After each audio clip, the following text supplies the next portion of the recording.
Começa mais um episódio do Delivery 86 Podcast. Pessoal, acho que vocês estão prestando atenção que hoje eu tô aqui desse lado da bancada sozinho, porque hoje o episódio é muito especial. É com meu parceiro, é com meu irmão, é com meu amigo. Hoje o Matheus, que leva esse projeto junto comigo, vai contar a história dele e tudo que fez o Panela Velha ser hoje... ser uma das pizzarias mais respeitadas da cidade e ele também ser um dos empreendedores mais respeitados da cidade também. Meu amigo, comece aí. Eu sei que aqui no podcast você conta ali um pouco, mas hoje você vai conseguir contar melhor a sua história. Como foi que nasceu o Matheus Empreendedor e o Panela Velha? E aí, pessoal, Jefferson, uma honra estar aqui, né, nesse projeto maravilhoso, né, ver aí o alcance que o Delivery 86 Podcast tem alcançado, né, e isso é muito gratificante, a gente poder contribuir um pouco do que a gente absorveu ao longo aí desse período todo, na lida, né, no dia a dia, a gente poder levar, né, pro público, né, Jefferson? Jefferson, cara, contando um pouco da minha história, né, eu sou filho... Meu pai e minha mãe são do interior do estado, né? Eu acho que a história típica do teresinense são os pais que vêm para estudar na capital, né? E se encontram aqui e acabam construindo família. Enfim, eu tive uma infância bem simples, né? Bem simples. Nunca me faltou nada, né?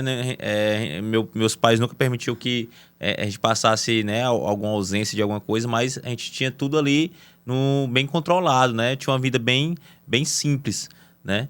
E eu conseguia acompanhar ali a luta do meu pai, da minha mãe, né? E uma coisa que sempre foi inerente a mim, né, na minha adolescência, eu cresci com isso muito forte em mim, que era a ideia que eu tinha que me virar, né? Que eu tinha que caminhar com minhas próprias pernas, que eu não queria pedir para meus pais, né?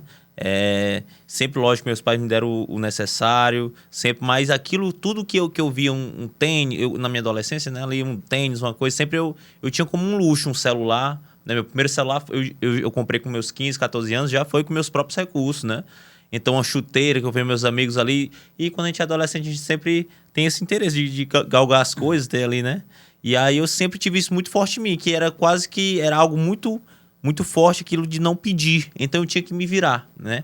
E eu acho que o meu primeiro contato assim com o empreendedorismo de fato foi na escola, né? Vendendo cremosinho, vendendo picolé, din-din, salgado, bolo, tudo que dava para vender, eu vendi, né? E essa história é engraçada que foi justamente nisso, a necessidade.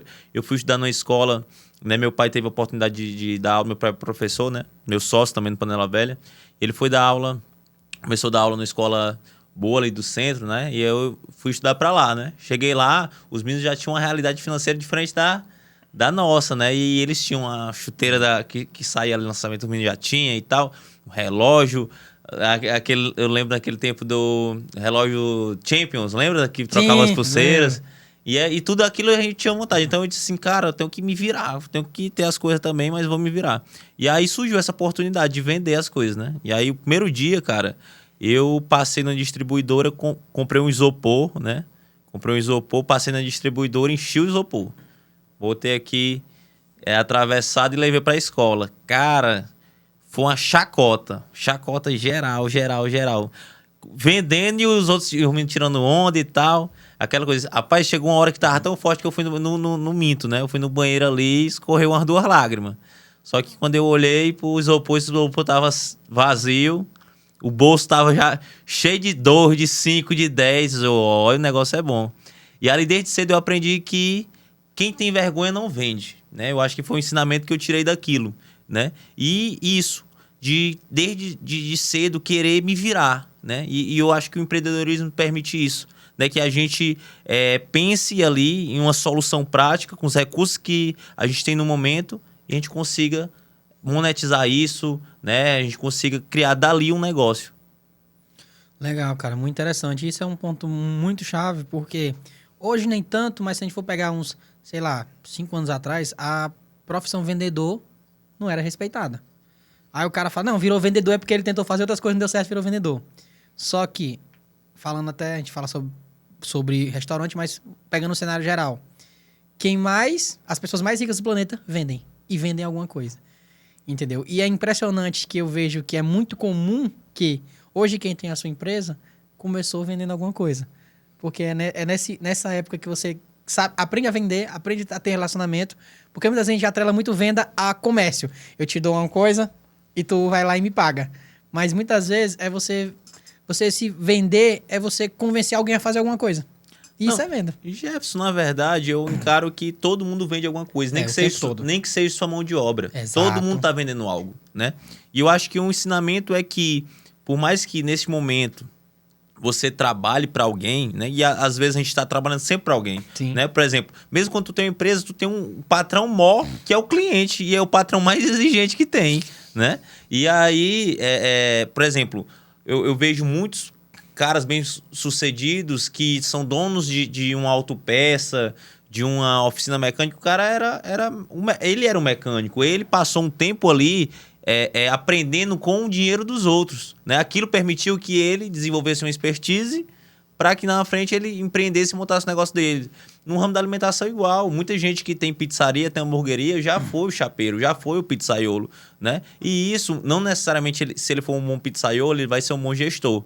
Mas um cara que tem um conhecimento técnico possibilita que ele, né, tenha já um passo à frente, né? Que ele desenvolva no meio da caminhada outras habilidades, né? Mas é isso, cara. Eu acho que a gente sempre tá vendendo algo, né? Sim, importante.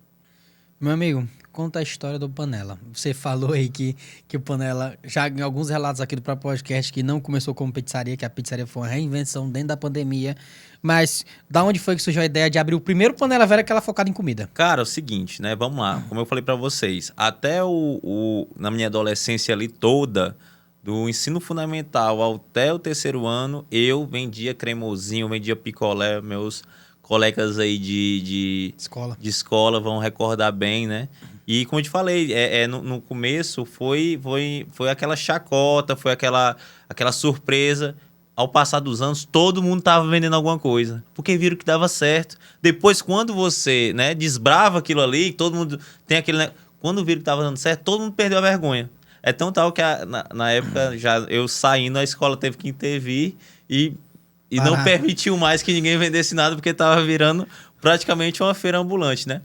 Bom, quando eu saí da escola, cara, me bateu meio que uma bad, né? Eu fui fazer direito na UESP, e aí eu perdi aquela fonte de renda, né? Que era aquela venda que eu tinha. E na época eu fui até entrei pra Rinode, fui vender perfume, me virar ali como podia, vendi muito perfume pros meus colegas ali de faculdade na época. Eu também vendi, viu? Né? Eu também vendi. Tu também foi? Também vendi, também. E aí, na época, cara, eu fiquei... Aí, tipo assim, diferente, por exemplo, né? Engraçado esse empreendedorismo. O cremosinho eu vendia todo dia. Todo dia eu tava pegando em dinheiro, né?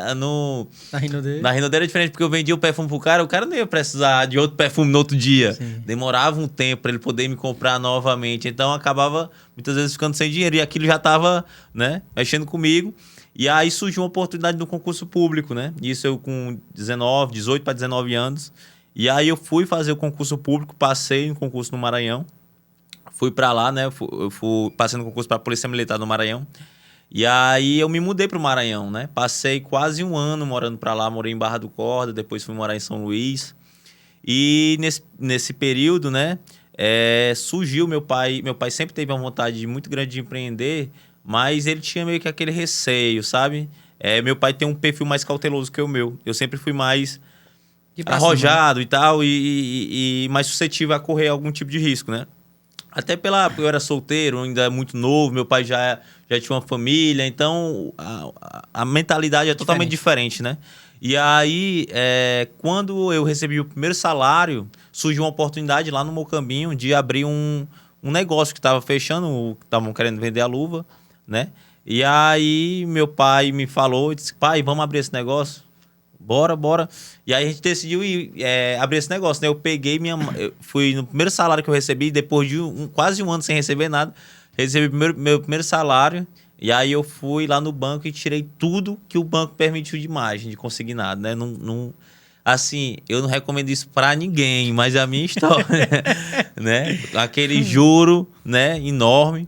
E aí eu peguei aquele dinheiro ali e comprei a luva, né? Do negócio lá no Mocambinho.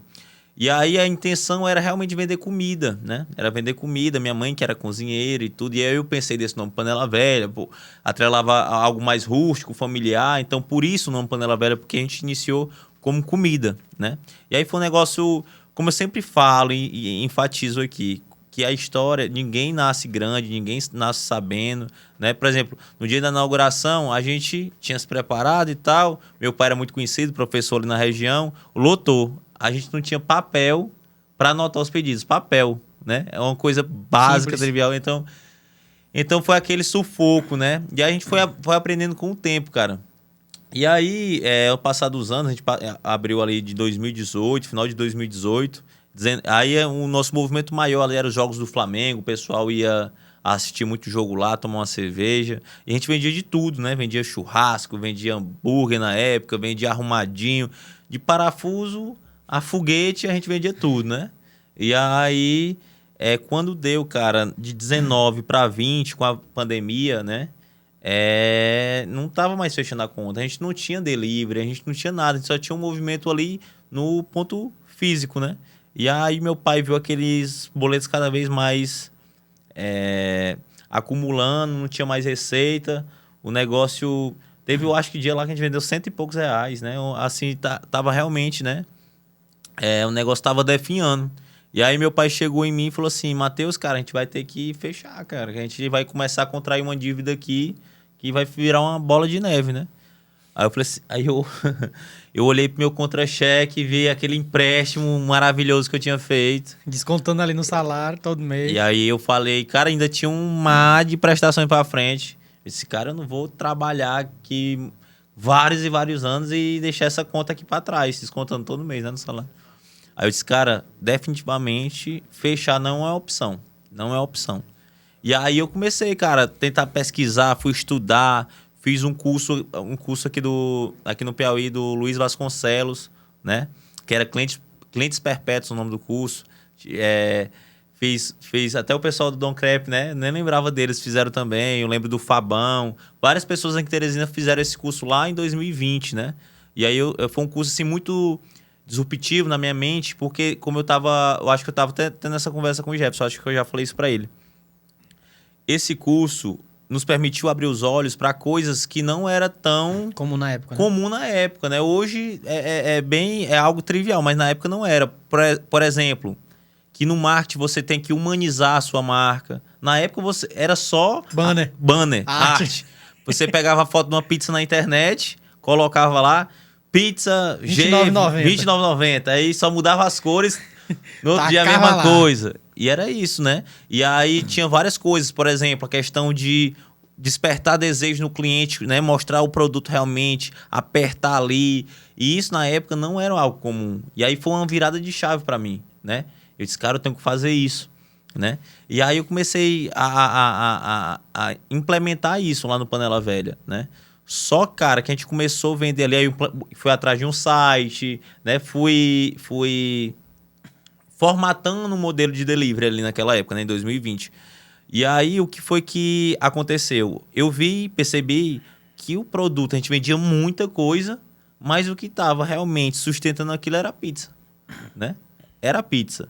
E aí eu cheguei pro meu pai e falei assim, cara, vamos deixar essas coisas aí de mão, vamos focar na pizza, né? Vamos focar nossa energia 100% na pizza.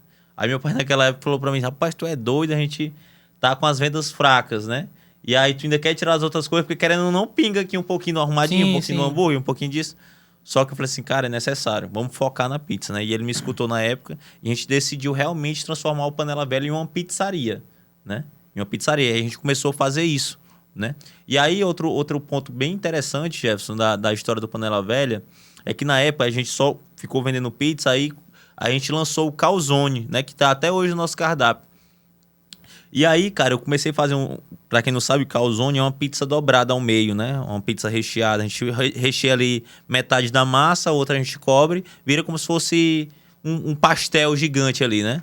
E aí, com os vídeos do calzone, eu comecei a cortar ele ao meio e mostrar pra câmera, né? E apertar ele. E aí, cara, eu nunca vendi mais calzone do que pizza. Mas todo mundo começou a me conhecer como o lugar que espreme aquele negócio, entendeu? Aí, ou seja, às vezes tem produtos que não vai vender muito, mas te permite ter essa marca, ser lembrado pelo cliente, né? Então, isso já aconteceu na época, né? Tinha gente que falava assim, Panela Velha, aquele lugar lá, né, que tem aquele negócio que aperta. Eu disse, é exatamente esse lugar aí, né? E aí, cara, a gente começou a vender pizza e calzone, né?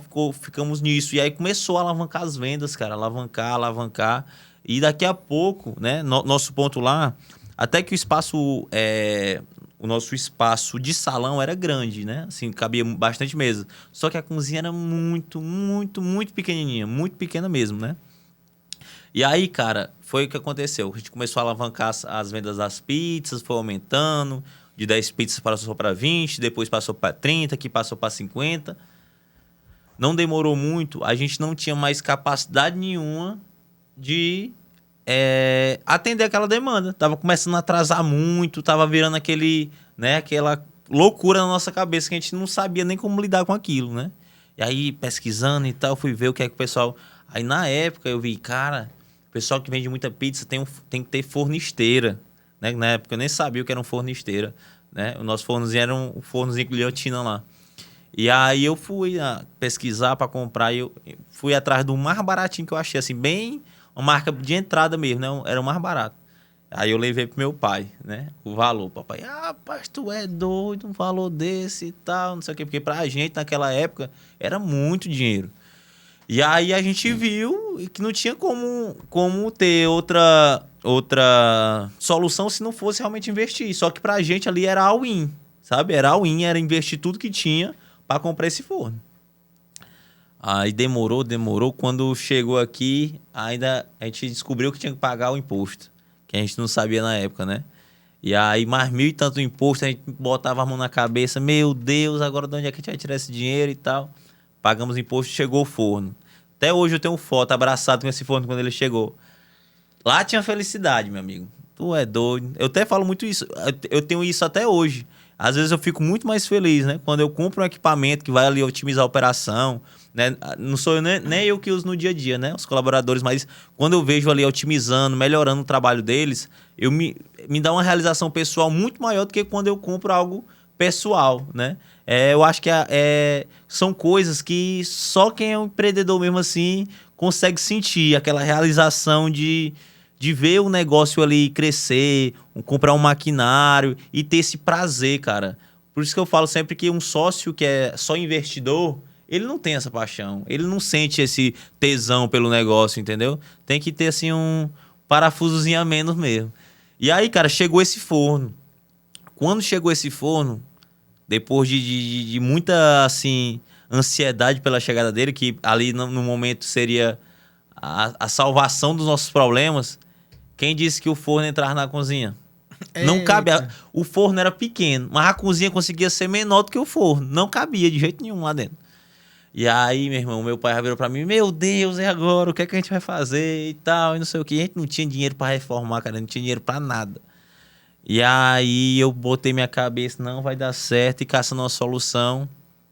E a solução que eu achei, cara, foi o seguinte: a única coisa que tinha restado da época lá que a gente era restaurante, bar, que a gente tinha o forte lá que eu falei pra vocês, que era os jogos do Flamengo, a única coisa que tinha restado era aquele mar de vasilhame de cerveja, né?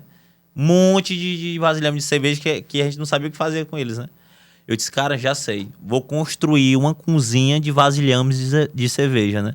E assim eu fiz. O salão lá onde a gente colocava as mesas, eu peguei e fiz uma muralha de vasilhame de cerveja. O empreendedor é bicho muito doido mesmo. E aí, cara, fechei. Metade do salão de lá pra cá era agora cozinha. A minha cozinha virou gigantesca agora, porque eu fiz essas paredes de vasilhame de cerveja. Na lateral, era uma grade na lateral que dava acesso à rua, um gradeado. E aí eu peguei as toalhas da mesa e saí amarrando nas grades pra ninguém ver a cozinha. Quem passava na rua, nem pode negócio desse, meu Deus do céu. Mas já passou, já tá tudo organizado. Ajeitou, graças a Deus. E aí, cara, botei o forno lá. As bancadas, né? Tem gente que fala assim, não posso começar porque eu não tenho uma bancada inox. Todas as minhas mesas eram mesas de bar, aquelas mesas que você recebe da Brahma, da Taipava, da Devassa, era aquelas mesas de plástico, todas, né? E os meninos trabalhavam lá, nessas mesas, né? E aí, cara, a gente começou a vender muito, cara, na pandemia. Realmente foi o que levantou a gente. Mas nessa situação bem precária, sabe? Inclusive, eu encontrava os amigos do tempo de escola, do tempo de faculdade, falava assim... Cara, tô vendo vocês lá no Instagram e tal. Meu irmão, vocês estão estourados. Eu vou lá conhecer o ponto de vocês. Eu disse, não vai não. Pede da tua casa. Entendeu? Porque, cara, eu acabava tendo vergonha, sabe? Mas aquela vontade de prosperar. Eu olhava assim, cara, quando é que eu vou ter uma cozinhazinha organizada, bonita, um salão climatizado para me receber meus clientes, né? Aquela vontade, cara, de fazer as coisas mudarem, né? Mas o início foi dessa forma. Cara, impressionante, né, bicho? E muitas vezes hoje o cara não quer começar por vergonha, alguma coisa, né? E eu não sabia disso. Pessoal, ó, o Matheus, a gente, por proximidade, amizade, mas eu não sabia dessa história, descobri agora, né? Mas pra se ver, né, que de fato tem mesmo. Cara, ser empreendedor é um desafio muito grande. E às vezes é se reinventar diante de uma situação adversa, né? De um forno que não cabia, muitas pessoas já se desesperariam, mas pegando essa tua essência, tu foi lá e construiu, cara, uma parede. Eu tô até impressionado com isso, né? Mas assim, esse ponto, já era o ponto que vocês estão hoje ou era outro ponto diferente? Não, e aí esse ponto, cara, era... Isso no Mucambinho, viu? Pra ficar Isso, claro. no Mucambinho. Hoje lá é uma drogaria, né? Na época, a gente pensou em reformar, né, investir. Só que a gente levou lá pro proprietário na época, que a gente queria fazer um contratozinho mais longo pra gente poder ali ter uma certeza que a gente poderia, né, ficar com ponto por um tempo razoável pra gente pelo menos tirar um investimento, né? Mas não deu certo, a gente acabou partindo para outro ponto. Só como eu falei para vocês, os recursos eram bem escassos, a gente não tinha condição na época de pagar um aluguel caro e tudo.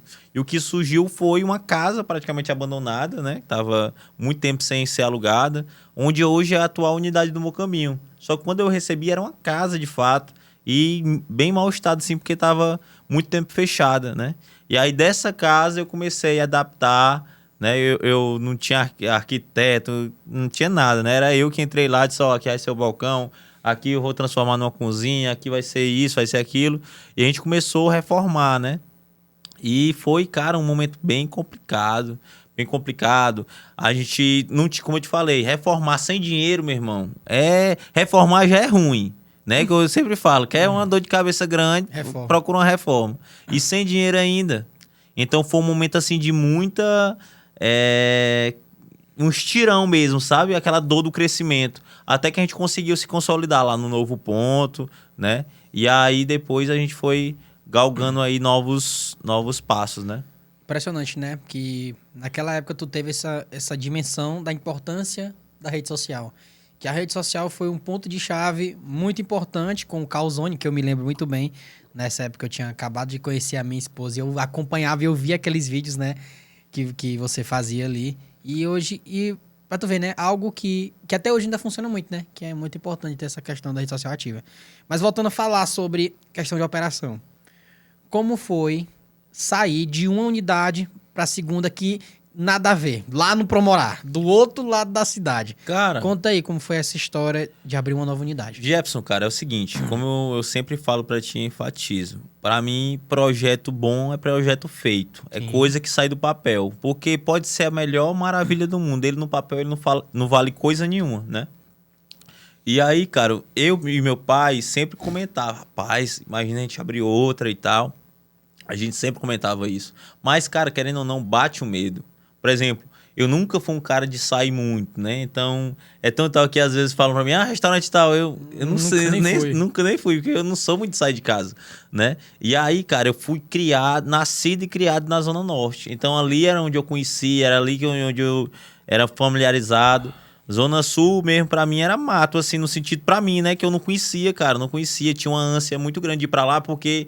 era o lugar que eu não conseguia atender, né? Ficava muito distante o raio, então eu não conseguia atender lá. Então eu tinha uma vontade de ir pra lá. Só que, como eu te falei, dava aquele receio de, rapaz, eu vou, não conheço nada, e se der errado e tudo. E aí, cara, tudo mudou quando eu casei, né? Quando eu casei, tudo mudou. Pra quem não sabe, né? Eu casei, eu conheci minha esposa, a gente começou a namorar, 2 meses eu casei, né? Cheguei pro meu pai e disse, daqui 2 anos eu vou casar. Falei pro meu pai. Aí passou um dia, eu cheguei e disse, daqui 6 meses. Aí daqui a pouco eu falei assim, daqui 2 meses. Aí marquei a data. E aí quando eu marquei a data do casamento, eu falei assim, cara, eu preciso me virar, eu preciso fazer dinheiro, eu tenho que crescer e tal. Eu cheguei no meu pai e disse, eu vou casar, vou ter que abrir outra unidade, tenho que aumentar faturamento, tenho que me mexer. Meu irmão, no outro dia eu já tava com ponto alugado. Lá no Promorá, onde é o Panela Velha do Promorá hoje. E aí, como eu te falei, todos aqueles meus medos, eu joguei eles assim pra trás e meti as caras, entendeu? E aí fui lá pro Promorá, casei, fui morar lá na Zona Sul, né? Próximo da unidade. Eu era todo dia lá no operacional com minha esposa era caixa e eu ficava ali despachando motoboy na cozinha com os meninos fazendo pizza, né? E aí a gente foi dessa forma, né? Então foi aquele, como eu te falei, foi se lançar mesmo, né? E aí as coisas foram se consolidando até a gente conseguir sair um pouco mais do operacional. E aí foi surgindo a oportunidade de... Depois apareceu a oportunidade de ir pro Disseu, né? Aí depois a gente entrou com hambúrguer também. Hoje é pizzaria e hamburgueria. É basicamente isso aí. Legal. E para a terceira unidade? Tu tem uma história bem peculiar, né? Que foi uma oportunidade, né? Tanto que tu disse que vendeu o carro para poder abrir a nova unidade.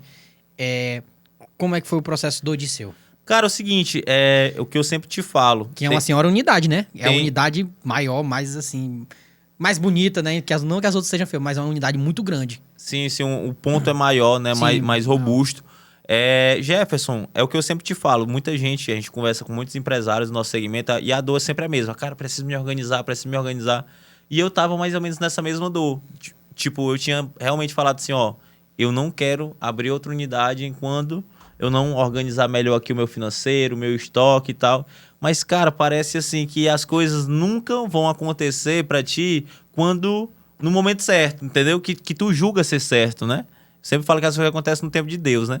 E aí, cara, apareceu essa oportunidade e eu me lancei pra abrir a unidade. E aí, com a unidade... Porque, tipo assim, todos esses medos eu tinha. Mais uma unidade... Meu Deus, se já é o desafiador hoje pra mim, como é que vai ser com mais uma unidade e tudo? Será que vai vender? Né? E aí a gente pega e mete a cara e depois as coisas vão se ajustando, a gente vai melhorando, aperfeiçoando os processos, né? E aí a gente pegou, cara, e lá no Disseu, né? Tem uma coisa também que eu sempre gosto de relatar aqui no podcast. Por exemplo, eu já tinha 2 unidades, né? Quando eu fui abrindo o Disseu, a gente sempre pensa que vai bombar de início e tal. E não é assim, cara. Por mais que você já esteja consolidado e tal, sempre você vai ter que remar tudo de novo. Logicamente que fica mais fácil. Por exemplo, até a questão de equipe, tu consegue mover, faltou um, tu consegue tirar daqui, botar ali. Vai ficando algumas coisas mais fáceis. Mas não pensa que porque tu tem 3 unidades, 4, 5... Quando tu for abrir a outra, vai ser um mar de rosa. Não vai. Vai ter que...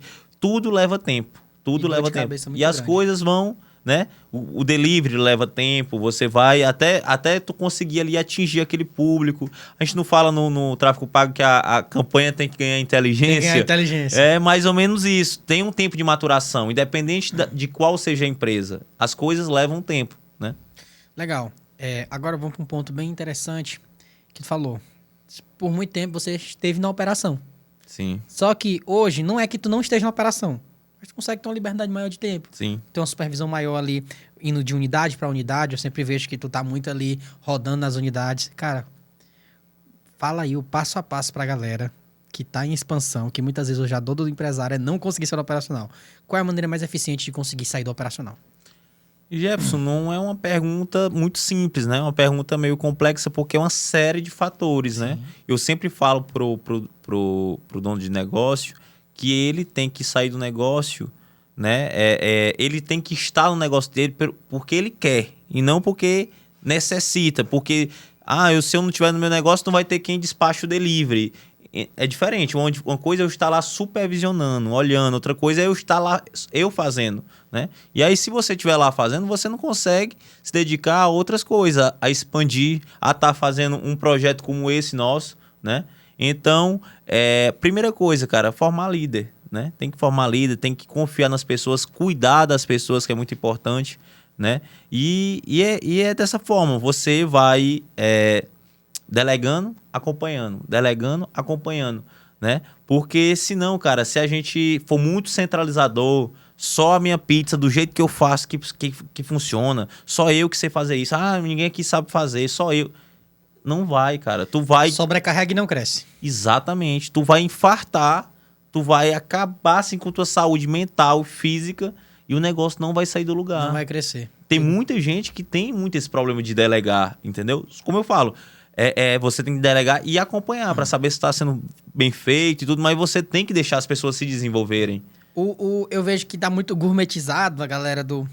Não, você tem que sair do operacional para ser o estratégico, você tem que... E, cara, geralmente não é assim que funciona, né? Você sai do operacional, do braçal ali, é operacional mesmo de, sei lá, fazer pizza, tá no caixa, mas sempre acompanhando de perto, que não é delegar, não é delargar, né? Exatamente. Muda a tua... Eu acho, cara, eu até te falar, eu acho que o que mais mudou no Panela Velha ao longo desses anos foi, principalmente eu. Eu acho que a coisa que mais mudou no Panela Velha foi eu, minha mentalidade, minha cabeça, né? Deixarem as pessoas trabalharem, cara. Por exemplo, eu vejo muito aí. Tu coloca um gerente. Só que chega lá, o colaborador procura o gerente fala, não, por isso. E aí o colaborador vai logo lá no dono. Aí o dono pega e tira a autonomia do gerente, né? Dá uma quebrada na cadeia hierárquica aí, e aí eu tiro minha autonomia. Ou seja, eu mesmo quero tanto um líder e eu tô boicotando o trabalho dele. Então, tem que saber, como é que eu posso falar, o seu lugar. Você tem que deixar as pessoas criarem autonomia, entendeu? Tem que se tu quer um líder, tu tem que deixar o cara liderar, né? Senão ele não se desenvolve. Falando na tua experiência pessoal, é melhor contratar um líder, um gerente para a unidade, ou formar? Cara, assim, eu sempre parto do pressuposto que nada melhor e nada mais justo do que todos os cargos que vão surgindo na tua empresa, ao passo que ela vai crescendo, seja ocupado por quem fez por merecer, né? Fez por merecer. Eu tô na caminhada, eu sou um funcionário bom, eu tô me dedicando, eu tô me aperfeiçoando, eu tô aqui contigo desde o início. Nada mais justo quando surgir um cargo melhor, mais bem remunerado, de maior ali confiança, né, autonomia, seja ocupado por essa pessoa. Mas a vida não é assim, né? Muitas vezes vai surgir essas oportunidades e o ideal é que você promova a sua equipe, né? Mas se você observar que não tenha ninguém que conseguiu se desenvolver ou ninguém que vai conseguir preencher essa nova vaga, você tem que buscar fora. E aí é bem mais complicado, por quê? Porque quem está dentro já absorveu a cultura, já sabe como funciona. Quem está de fora, você vai ter que ensinar os processos internos, né? Exatamente. E tem um porém da autoestima. Porque o cara às vezes tá ali, pô, velho, eu tô aqui há tanto Exatamente. eu tô aqui fazendo, tô me dedicando, o cara preferiu puxar um lá de fora do que me reconhecer. Cara, mas é aquela coisa, muitas vezes, né, o dono de negócio, ele tem que ser frio nessa hora, né? Analisar com a razão, porque tem um problema grave aí também. É a questão da gente, muitas vezes, promover alguém, um bom funcionário, para uma função que não casa com a personalidade dele. Vou te dar um exemplo. Tu pega um cara que é um excelente atendente, tu tá prestando um gerente, tu percebe que ele não tem habilidade de gerenciar, ele não sabe cobrar, ele tem dificuldade, e aí tu coloca ele como gerente, e ele acaba não performando. Tu não vai conseguir colocar esse cara como atendente novamente. Não vai. Entendeu? É muito complicado, ou seja, tu perder um excelente funcionário. Então, no ato de promover, muitas vezes tu vai perder um excelente colaborador, quando tu promove da forma errada, né? E ter um péssimo gerente. E aí, como é que tu fala pro cara, ei, irmão, tu vai ter que voltar. Rapaz, eu não tapa na cara do funcionário. Então tem que ter muito cuidado nesse processo, né, Jefferson? Sim, é verdade. Voltando aqui, falamos sobre gente. Cara, um dos fatores que faz eu te admirar bastante é o fato de ver que a sua equipe é muito engajada com a marca Panela Velha. E assim, eu já fui CLT, né? E o que a gente vê mais, até olhando no próprio Instagram, é o pessoal reclamando. É o pessoal odiando trabalhar para alguém. E eu olhando o Panela Velha hoje mais próximo, né? Eu vejo que as pessoas que estão lá têm prazer de trabalhar lá. Segunda-feira, né? Eu tava lá a gente foi se encontrar lá no escritório. E eu encontrei com a tua gerente que mora ali do lado do CD. E aí ela falando, cara, pra mim foi um prazer imenso. Hoje é porque eu queria montar aqui o meu negocinho aqui. Sim, a Michelle. Isso, mas eu fui muito feliz. E assim, olha que coisa, porque geralmente cria-se aquela cultura de eu tô trabalhando pra enriquecer os outros. Entendeu? Sim. Cara, qual o segredo, se é que existe, de fazer uma equipe respeitar tanto a marca e se entregar tanto como a equipe do Panela Velha se entrega? Esse caso que o Jefferson está falando é a Michelle, foi uma gerente nossa, a gente foi muito tempo nossa gerente. Hoje, cara, eu sou muito feliz, ela tem um próprio negócio dela, tem prosperado, né? Desejo toda a sorte do mundo e ela sabe que eu sempre falo que o que precisar de mim, um conselho. Até um dia desse eu tava lá na cozinha vendo ela reformar e, cara, muito, muito feliz pelo sucesso dela. Jefferson, cara, eu sempre falo que a principal coisa, cara, é a honestidade e a verdade, né? Principal coisa é essa. Uma das coisas que eu sempre prezei muito no Panela Velha é ser correto, né? Porque a pior coisa é você querer cobrar você estando errado. Então, eu sempre parti desse pressuposto. Até falo pros meninos lá, eu disse assim, sempre falo para eles. Eu disse, 3 coisas é certas nessa vida. Que você vai morrer e que dia 5 e dia 20 o dinheiro vai estar na sua conta. Né? Lá no Panela Velha nunca existiu essa história de eu negociar salário de funcionário. Não existe isso. Não existe eu atrasar o dinheiro do fornecedor. Não existe essa possibilidade, entendeu? Então eu acho que com verdade e honestidade você entra em qualquer lugar. O primeiro ponto é esse. Né? Porque eu vejo muita gente, muitas vezes, falando sobre formação de liderança, gerenciar a equipe. E, cara, o cara não paga o salário do funcionário. Como é que tu vai ter uma equipe engajada que não recebe? O cara tem vários compromissos ali, chega no dia, o cara não... Perde o respeito, né? Então, cara, é muito complicado. A primeira coisa é isso. É verdade e honestidade, né? Dá para você desempenhar várias coisas dentro da sua equipe, fazer bonificações, criar várias coisas. Mas o trivial, cara, o básico, é inegociável, você tem que fazer, né? Então, muitas vezes eu vejo muita gente vendo coisas na internet, querendo inventar muito, e o básico não faz, Sim. quer honrar todos os compromissos. Prometeu, faz, né?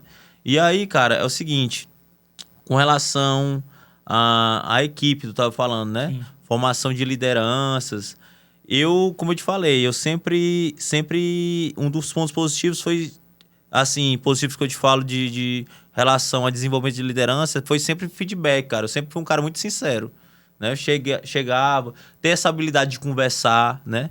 De você ter uma coisa errada ali, você chega, senta na mesa, conversa, cara, tete a tete, porque às vezes as pessoas criam muitas amarras, muita conversa, e aí vai gerando desconfiança de ambas as partes, né? Então eu acho que quando você tem uma relação honesta, franca, isso ajuda bastante, né, Jefferson? Com certeza, cara. E assim, um ponto interessante que eu já repeti no podcast, que é uma coisa que, como eu te falei, que eu fui CLT e na época lá que o pessoal só reclamava, a gente vê no Instagram, o pessoal também só disse que é tudo ruim.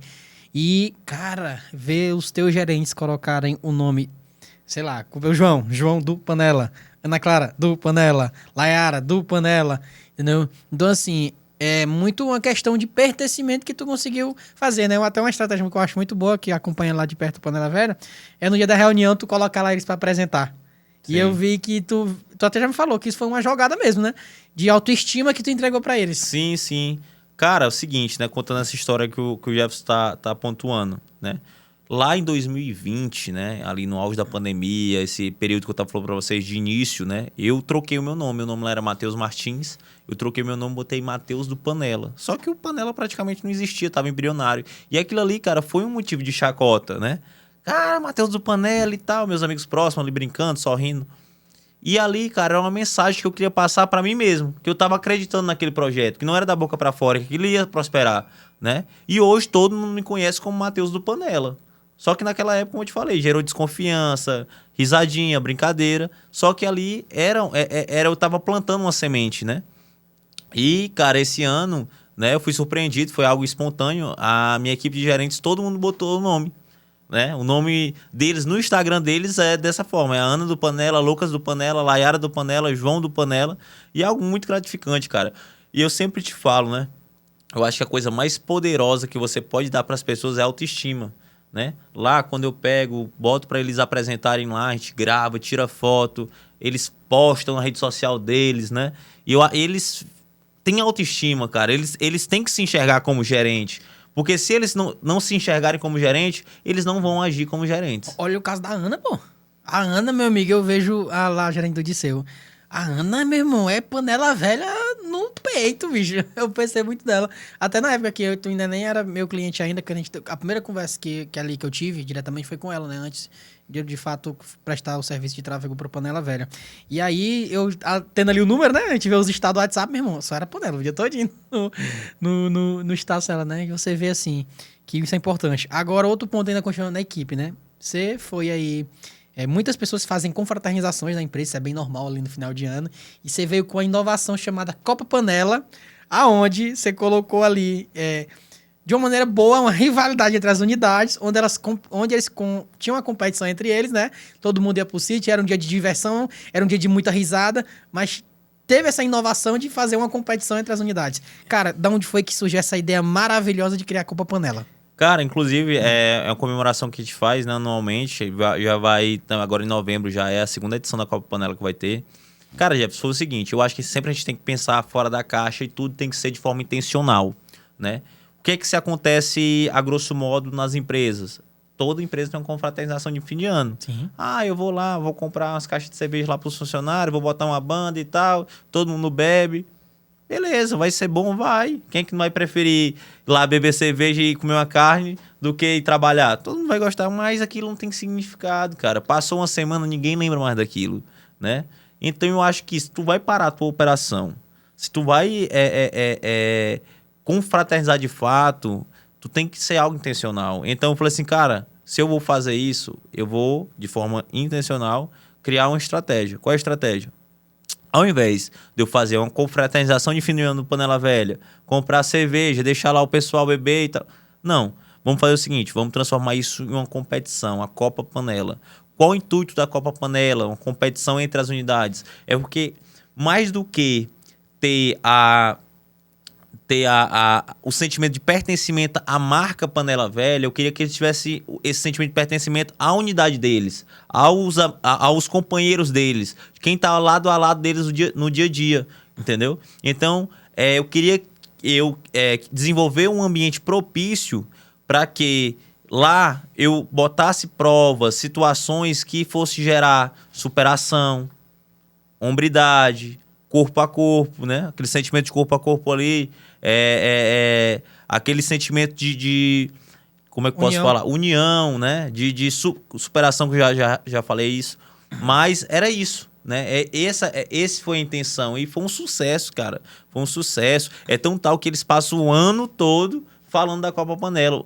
Até os ex-funcionários, todo mundo fala da Copa Panela. E esse ano a gente vai fazer algo mais organizado, maior ainda, né? A gente pega todos os colaboradores, desloca para um sítio, faz toda essa estrutura aí de provas, né? Para que no final se sagre lá a unidade vencedora, né? Legal. Cara, é impressionante, né, bicho? E assim, eu vejo muito, cara, que as principais marcas se destacam por serem diferentes em algo. E não adianta, cara. Você tem que inovar. Aí muitas vezes a pessoa fica se perguntando, mas por que fulano tem tal tamanho e eu não tenho esse tamanho? E muitas vezes por coisas simples assim, que não é nem tão simples, né? Mas que faz a diferença, que faz o negócio ter o tamanho que tem. Vamos lá. Agora vamos para a parte do delivery, né? Falar um pouco ali nessa parte operacional. Cara, se tu fosse tirar o teu maior aprendizado que tu teve depois que tu implantou o delivery, qual o maior aprendizado que o Panela te trouxe em relação ao delivery? Assim, Jefferson, não tem muito que a gente fugir, né, daquilo que a gente bate aqui, até pela ser a principal temática do nosso podcast, né, cara? Cara, delivery é velocidade, cara. Eu acho que o principal ensinamento que eu acho que a gente já relatou aqui várias vezes, mas nunca será demais, é você entender que mais do que uma empresa que produz comida, você é um prestador de serviço. O mais importante da sua operação ali é a logística. Então, hoje, delivery está atrelado à velocidade, assim... Cara, foca em velocidade. E aí, velocidade abre uma gama de possibilidades do que tu vai fazer. Se tu vai melhorar a tua equipe de motoboys, se tu vai cair para dentro da tua cozinha para ajustar fluxograma de cozinha, se tu vai ter que comprar um equipamento melhor, como é que tá a tua organização da tua pré-produção, né? Hoje o Jefferson frequenta bastante lá a nossa loja, né? E ele vê... Hoje a gente tem, por exemplo, um CD... Que a gente é uma estrutura à parte das unidades, onde a gente produz tudo, distribui nas unidades. Basicamente, lá na unidade, os meninos vão só montar a pizza, né? É uma estrutura grande, uma logística grande para quê? Para a gente ganhar tempo. Né? Velocidade. Então, como eu tô te falando, velocidade não é algo simples, né? É uma... Cara, dá para fazer muita coisa para ganhar velocidade, muita coisa. Sim, né? sim. E aí vai um programa de roteirização, de rotas, né? Então é um leque de coisas, mas o cerne tem que ser velocidade. Tudo que faça você ganhar tempo é válido. Por exemplo, cardápio. Cardápio, dá para ganhar velocidade com cardápio. Às vezes tem produto que é bom, mas vai fazer o teu produto demorar. Sim. Entendeu? Um produto, um pedido vai engasgar a tua operação. Então é um produto que não serve para o delivery. Tu tem que tirar. E tem muita gente que tem um negócio desse, né? Que, não, eu vou botar aqui esse produto e o produto nem sai. Nem sai. Eu gosto muito de falar assim, não tá no delivery, não tem que estar no cardápio digital. E é um erro muito comum, cara. Do nada o cara bota lá uma coisa que não sai no delivery. O João Branco sempre fala que o McFish saiu do cardápio do McDonald's porque para o cliente do McFish ficar feliz, o do Big Mac tinha que ficar um pouco mais triste. Porque atrasa a operação. Então, foi o que eles fizeram. Se o meu carro-chefe é o Big Mac, se é o Big Mac que faz a conta fechar, não faz sentido eu ter o McFish que vai vender bem pouco, entendeu? Sim, sim. Isso é muito, muito importante. E falando agora um pouco sobre embalagem, meu amigo. Que a sua é bonita que só, viu? Muito bonita. E assim, por que tu quis botar a embalagem? Ter um foco tão bonito na embalagem. Por que disso? Tu acha que faz diferença mesmo? Cara, com certeza, com certeza. A gente, como todo mundo, né? A gente iniciou com aquela embalagem mais simples, a embalagem do supermercado, né? A gente queria só entregar o produto, isso lá em 2019, 2020. E aí, cara, a gente teve que mudar a nossa mentalidade, né? Isso que eu tava te falando do primeiro curso que eu fiz lá e mudou muito minha concepção das coisas, né? De que tudo realmente faz parte da experiência. E hoje, cara, delivery e embalagem tá conectado, né? Tá conectado, assim, integralmente, né, cara? Até porque... a lembrança de marca, né? Com certeza, né? E hoje em dia a gente pega e lança frequentemente, né? Embalagens novas. Agora, né, pro Dia das Crianças, a gente lançou a linha de Bob Goods do Panela, né? As embalagens de pizzas em formato de Bob Goods, onde as crianças podem colorir em casa, né? E também nas embalagens dos hambúrgueres, a gente investiu muito no rebrand da nossa marca, né? A gente fez um mascote meu, um mascote do meu pai, e a gente estampa isso muito nas embalagens, né? E, cara, falar de embalagem, né? Onde é que o Panela faz embalagem, Jefferson? Não, eu já ia te perguntar, onde é que é? Cara, um parceiro fenomenal que a gente tem hoje é a Silcar, né? Não só do Panela Velha, mas como os grandes players do mercado aqui, né? Principalmente das hamburguerias, fazem as embalagens na Silcar, qualidade excepcional, né? Uma embalagem mais linda do que o outro. A gente passou aqui pelo... Né? O pessoal do Javali aqui também deu uma aula de embalagem, né, cara? Sim. As embalagens lindas. E, cara, hoje, meu irmão, invista em embalagem. Se você precisar, não é Mechan não, tá, pessoal? Barato. É o Mechan, né? Nosso patrocinador. Mas não é... A gente só indica aqui aquilo que a gente acredita de fato. E embalagem de forma geral... Cara, não, mas é porque eu compro do supermercado é 60 centavos, essa outra aqui vai custar 1,10. Pessoal, faça essa economia em outro lugar. Na embalagem, não. Porque a embalagem vai fazer você vender mais. A embalagem vai fazer com que você fidelize esse cliente. A embalagem, cara, é a cara do teu negócio. Muitas vezes, a fachada que teu cliente não enxerga, né? Isso. Então, é a fachada do teu negócio que tá indo pra casa do cliente. Isso. Economize em outro lugar. A embalagem, não. Achou caro? Ficha técnica. Exatamente, joga isso na ficha técnica. Ficha técnica, aí tu vai nem sentir esse encarecimento e vai conseguir trazer uma propriedade de marca muito grande. E assim, falando sobre a questão de controle de dados de cliente, você é um caso de sucesso da Repediu. Você tem um resultado muito forte, é um dos nossos patrocinadores, como tá aqui, mas fala aí pra galera que eu vejo muita gente assim que é do nosso meio, né? Até cliente meu que acompanha o podcast falando, cara, e essa Repediu? E a Repediu? E a Repediu? O que tu tem a falar? Jefferson, cara, falando sobre a questão de CRM, eu acho que a principal tônica é o seguinte, a pergunta que a gente tem que se fazer todo mundo está na ânsia sempre por adquirir novos clientes, todos os meses. Mas o que é que tu está fazendo com os que já estão na tua base? Tu está trabalhando isso? Tu está segmentando esse público, né? Quais os clientes que deixaram de comprar, por que eles deixaram de comprar, tu vai criar alguma estratégia ali de resgatar eles. Então, a Rapidil, como uma plataforma de CRM, ela te permite isso, né, cara? Que tu trabalha essa base que tu tem, né? Tu consiga ali pensar em campanhas apropriadas para cada tipo de cliente, né? Muitas vezes, se é um cliente recorrente, não precisa dar uma 10%. Não, exatamente. Mas vamos lá. Um cliente, o que acontece? Aquele cliente frio que tá, sei lá, há 90 dias sem comprar de mim, né? Eu vou botar um negócio mais agressivo para esse cara. Esse cara deve ter, se ele tá há tanto tempo sem comprar de mim, ele deve ter tido uma experiência negativa. Então eu vou lá e lanço 30% pro cara. É agressivo. Provavelmente eu vou conseguir trazer esse cara, né? E eu não preciso botar 30% pro cara que me compra direto, né? Então, a plataforma de CRM, né? A Rapidil, no caso, permite fazer isso, que a gente trabalhe com inteligência. Sim, e até um ponto, né? Eu vejo que um dos principais receios da galera é o WhatsApp, só que é um multicanais, né? E-mail, SMS, tudo isso dá para ser trabalhado na plataforma para que você consiga ter o contato com o cliente, né? E assim vender para o melhor público que existe, que é o que já comprou de você. Não é isso? E falando, cara, 3 unidades, mais de 60 funcionários. E a quarta vem quando? Jefferson. Se é que vem. Cara, sempre o intuito é crescer, né? Mas como eu sempre falo para ti, eu não tenho essa ânsia, né, do crescimento. Muitas empresas têm que ter muito cuidado, né? Crescer não é sinônimo de sucesso. Muitas vezes uma empresa tem uma unidade e ela está bem mais estruturada financeiramente, com bem mais fôlego que de uma empresa que tem 3, 4, né? Então, muitas vezes o público de fora enxerga muito isso, número, né? Quantas unidades? E aí o dono de negócio, ele não pode se contaminar por isso. Ele tem que ser realmente, como eu sempre falo, um pouco mais frio, né?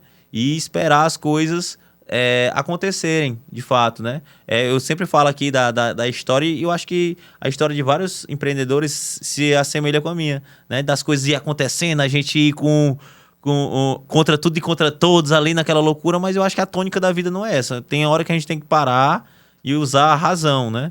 Então, quero sim, né? Com certeza é um dos nossos planos aí expandir para uma 4ª unidade, mas com calma, com cautela, com estudo. No tempo certo, né? No tempo certo, sabendo o que a gente está fazendo, né? Agora, um ponto de questão. Você abriu agora, né? As consultorias, que eu observo muito, né? Que hoje você já tem clientes ativos, onde você dá esse norte da sua experiência. Conta aí pra galera sobre a sua consultoria que hoje você presta aí ajudando outros donos de negócio. Cara, não é nem consultoria, né? Hoje a gente consegue prestar uma mentoria, ajudar as pessoas, né? O que aconteceu de fato, o que acontece, né? Eu sempre fiz esse trabalho de graça, né? Nunca enxerguei como um negócio, né? Então, sempre falo, quem precisar de ajuda, minhas redes sociais estão sempre disponíveis, mandem mensagem, pergunte. Não precisa fechar uma consultoria para me ajudar, né? Logicamente, se precisar de algo mais específico, a gente precisa dedicar um pouco mais, aí a gente vai conversar, mas se precisar de alguma dúvida, vou estar sempre à disposição. Cara, e eu acho que o cerne da coisa, do negócio é ajudar, cara. Eu sempre tive essa